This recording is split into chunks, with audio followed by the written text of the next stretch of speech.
Assalamualaikum warahmatullahi wabarakatuh. Selamat pagi. Gimana kabarnya hari ini? Sebelum kita mulai pembelajaran hari ini, kita berdoa dulu ya. Ketua kelas, tolong disiapkan.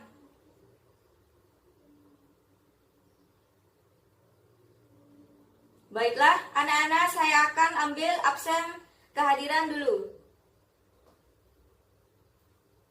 Baik, semuanya hadir ya. Oke, hari ini kita akan melanjutkan pembelajaran minggu lalu. Sebelumnya, ada yang masih ingat pembelajaran minggu lalu? Apa itu? Ya, indeks harga dan inflasi. Apakah masih ada yang ingat pengertian dari indeks harga dan inflasi? Baiklah, anak-anak, kita masuk ke materi kebijakan moneter dan kebijakan fiskal. Apa ada yang tahu dari pengertian kebijakan moneter? Ya, Ibu luruskan ya.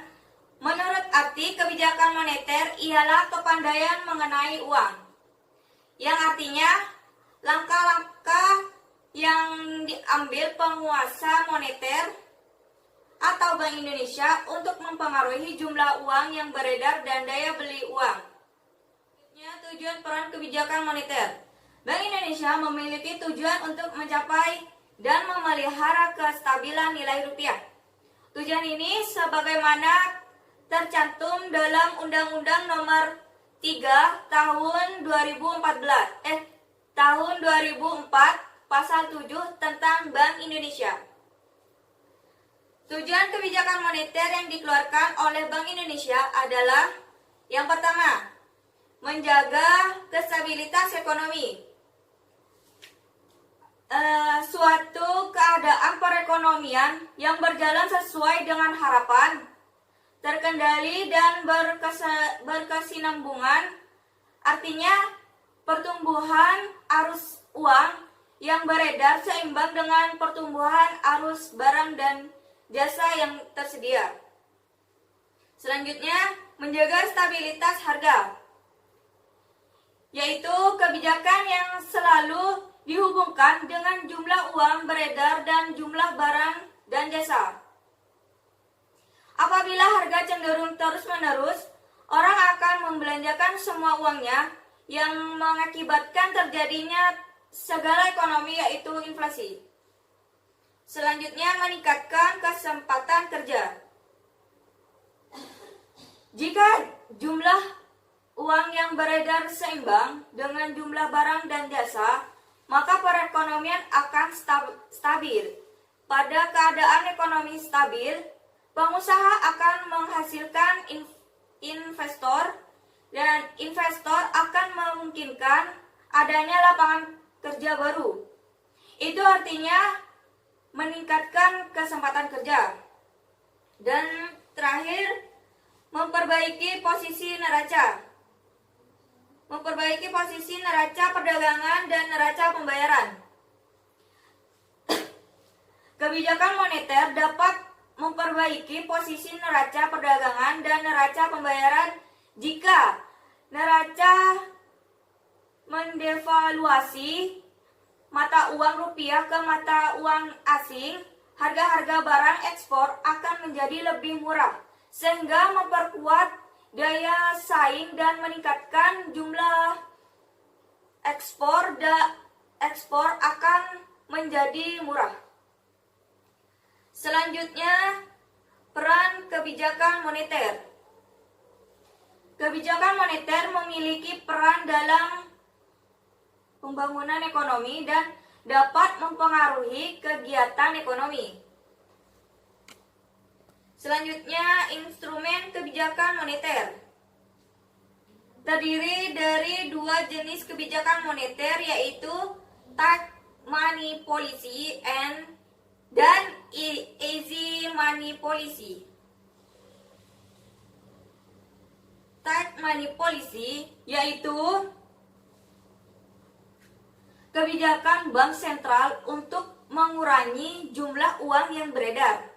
Sedangkan easy money policy atau kebijakan uang longgar, kebijakan yang diambil bank sentral untuk menambah jumlah uang yang beredar. Kebijakan uang longgar ini dapat berupa penurunan tingkat suku bunga atau kebijakan diskonto, kebijakan pasar terbuka, kebijakan cash ratio, dan kebijakan dan kelonggaran pemberian kredit. Selanjutnya, bank sentral menggunakan instrumen-instrumen kebijakan moneter. Yang pertama, kebijakan operasi pasar terbuka. Satu kebijakan yang diambil bank sentral untuk mengurangi atau menambah jumlah.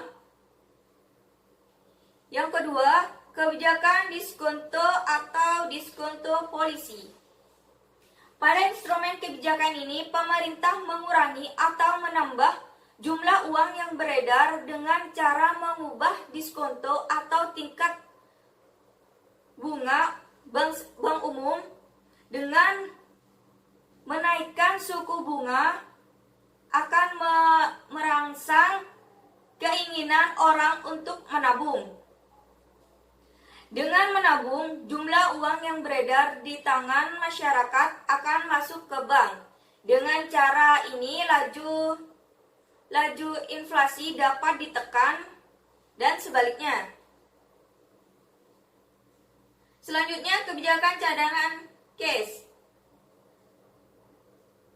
yaitu bank sentral dapat membuat peraturan untuk menaikkan atau menurunkan cadangan cash atau cash ratio. Selanjutnya, kebijakan kredit ketat, yaitu instrumen kebijakan moneter lain yang dapat digunakan pemerintah adalah pemberian kredit yang diperketat. Kredit tetap diberikan bank umum, tetapi pemberiannya harus menggunakan syarat, yaitu 5 syarat. Yang pertama, karakter, capability. Yang ketiga, collateral. Yang keempat, kapital. Yang terakhir, condition of economy. Yang terakhir, kebijakan terakhir yaitu kebijakan dorongan moral, yaitu bank sentral dapat juga mempengaruhi jumlah uang beredar dengan berbagai pengumuman, pidato, dan edaran yang ditunjukkan pada bank umum dan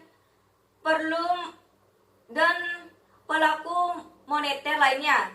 Isi pengumuman dapat berupa ajakan atau larangan untuk menahan pinjaman tabungan atau melepaskan pinjaman. Selanjutnya, kebijakan fiskal. Pengertian dari kebijakan fiskal sendiri, ada beberapa definisi mengenai kebijakan fiskal.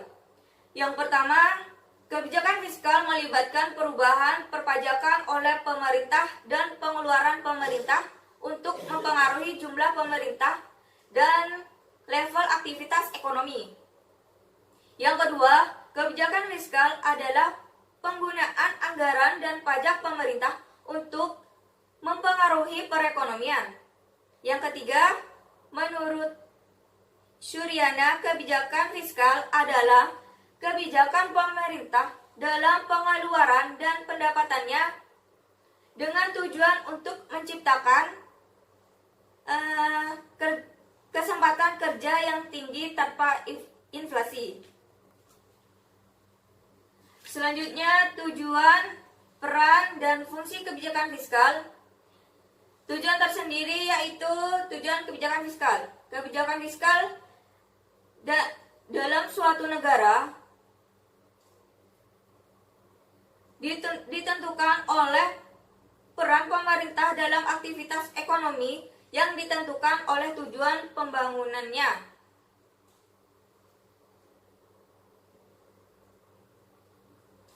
Adapun peran kebijakan fiskal antara lain, yang pertama, menurunkan tingkat inflasi.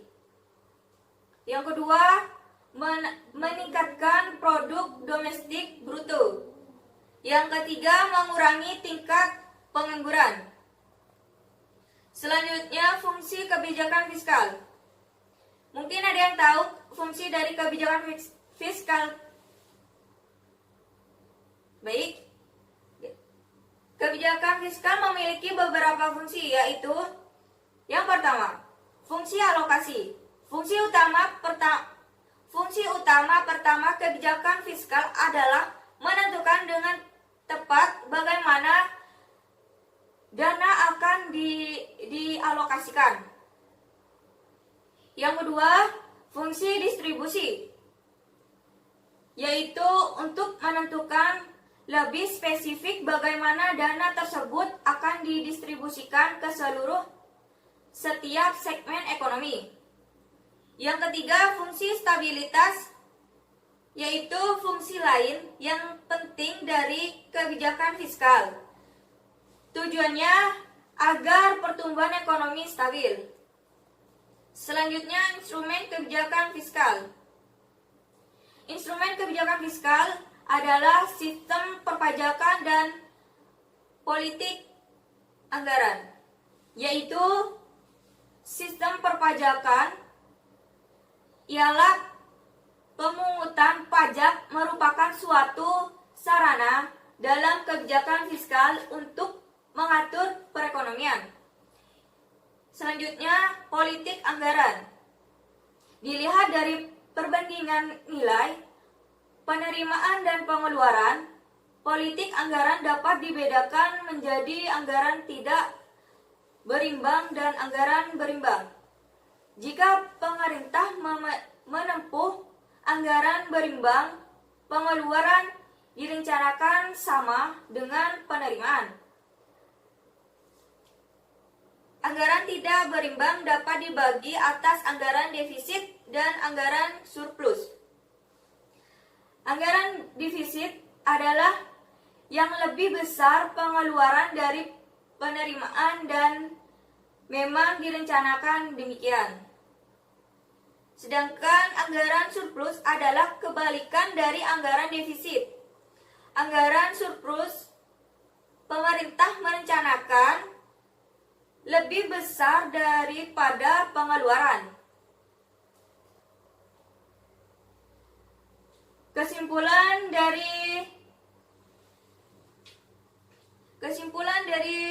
kebijakan ekonomi dan kebijakan moneter dan kebijakan fiskal, yaitu Bank Indonesia atau BI sudah menjalankan bauran kebijakan yang tepat sehingga mampu berkontribusi terhadap stabilitas perekonomian Indonesia. Namun, kondisi tersebut harus segera dibantu dari sisi kebijakan fiskal karena harmonisasi kebijakan dari aspek moneter dan fiskal diyakini memaksimalkan pertumbuhan ekonomi tanah air di masa mendatang. Baiklah, anak-anak, Ibu akan memberikan tugas individu untuk kalian. Silahkan kerjakan di buku LKS di halaman 73, dikumpulkan minggu depan ya.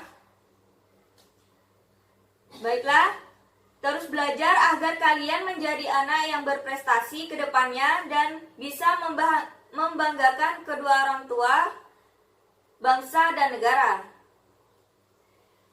Sekian pembelajaran hari ini, semoga bermanfaat. Wassalamualaikum warahmatullahi wabarakatuh.